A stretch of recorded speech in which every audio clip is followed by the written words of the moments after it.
അങ്ങനെ ഇരിക്കുമ്പോൾ സിനിമയിലേക്ക് എങ്ങനെ കയറി വരും എന്ന് ആഗ്രഹിച്ചുകൊണ്ടിരിക്കുമ്പോൾ കോഴിക്കോട് ഒരുപാട് ആളുകൾ സിനിമ എടുക്കുന്നുണ്ട്. അപ്പോൾ പാട്ടെടുത്ത് പൂജയാണല്ലോ ആദ്യം തുടങ്ങുക. അപ്പോൾ ഇവർ നേരത്തെ മദ്രാസിൽ പോയിട്ട് പൂജിച്ച് കളയും. അയ്യോ റെക്കോർഡിങ് കഴിഞ്ഞുവല്ലോ എന്ന് പറയും. എനിക്കൊരു പ്രവൃത്തി ഉണ്ടാവില്ല. അങ്ങനെ ഇരിക്കുമ്പോൾ അഭിലാഷ് ഫിലിംസിൻ്റെ ദിനേശ് എന്ന് പറഞ്ഞൊരു മനുഷ്യനെ അറിയാൻ ഞാൻ പാട്ടെടുക്കുന്നു. കാരണം റേഡിയോയിലൊക്കെ പാട്ടിടുന്നതാണ്. അപ്പോൾ ഒരു കത്ത് തരുന്നു രഘുവട്ടന്. ഈ വരുന്ന ഗിരീഷ് പുത്തഞ്ചേരി എന്നു പേരുള്ള മനുഷ്യൻ സാമാന്യം ഭേദപ്പെട്ട നിലയിൽ പാട്ടെടുക്കും, ഇയാൾക്കൊരു അവസരം കൊടുക്കണമെന്ന്. ഈ കത്തുമായിട്ട് ഞാൻ ഫറോക്കിൽ ചെല്ലുകയാണ്, പൂതേരി എന്ന സ്ഥലത്ത്. അന്ന് ആ വീട്ടിൽ പോകാൻ എല്ലാവർക്കും കയറി ചെല്ലാൻ പറ്റുന്നൊരു ഇടമല്ലത്. കാരണം ഒരു കൊട്ടാരമാണത്. മൂകാംബിക പോലത്തെ ഒരു അമ്മയുണ്ട് അവിടെ.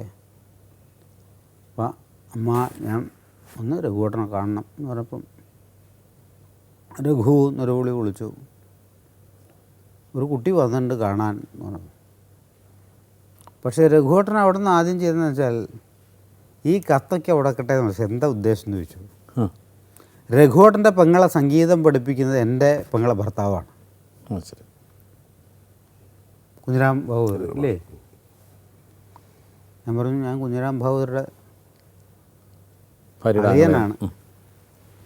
അപ്പോൾ ഈ കത്ത് ഇദ്ദേഹം വാങ്ങിയില്ല എന്നുള്ളതാണ് ആദ്യത്തെ എൻ്റെ അംഗീകാരം. ഞാൻ പറഞ്ഞു ഞാൻ പാട്ടൊക്കെ എഴുതുന്നതാണ്. ട്യൂണിന് എഴുതുമോ നീ പാട്ടെന്ന് ചോദിച്ചു. അപ്പോൾ അതുവരെ ട്യൂണിന് ഞാൻ എഴുതിയിട്ടില്ല, ഞാൻ എഴുതിയിട്ടേ ഇല്ലല്ലോ. അപ്പോൾ എനിക്കൊരു ട്യൂൺ പറഞ്ഞു തന്നു. ദ ദ ദ ദ ദിരനെ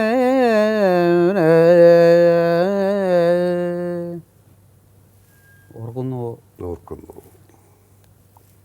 എന്തായാലും നമ്മൾ ആ രാഗന്ന് മധുവന്തി ഒരു ട്യൂൺ തന്നു. നാട്ടരെ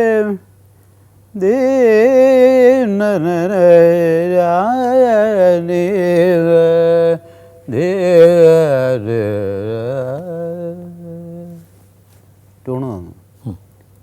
ഞാനിത് മുട്ടും കാൽമേൽ വെച്ച് എഴുതി കൊടുത്തു ട്യൂണിന്. അപ്പം തന്നെ അവിടുന്ന് കീശയിൽ നിന്നൊരു കഷ്ണം കടലാസ് ഞാൻ എവിടെ എപ്പോഴും പോകുമ്പോഴും എൻ്റെ ഉണ്ടാവും. ആർക്കാണ് എവിടെയാണ് പാട്ട് എഴുതേണ്ടി വരുന്നത് അറിയുള്ളൂ. അതുകൊണ്ട് ഒരു കഷ്ണം കടലാസും ഒരു പേനയും എൻ്റെ മനസ്സിൽ എൻ്റെ പോക്കറ്റിൽ ഇപ്പോഴും ഉണ്ട്. ഇത് ഇപ്പോഴും ഇതാ നോക്കൂ.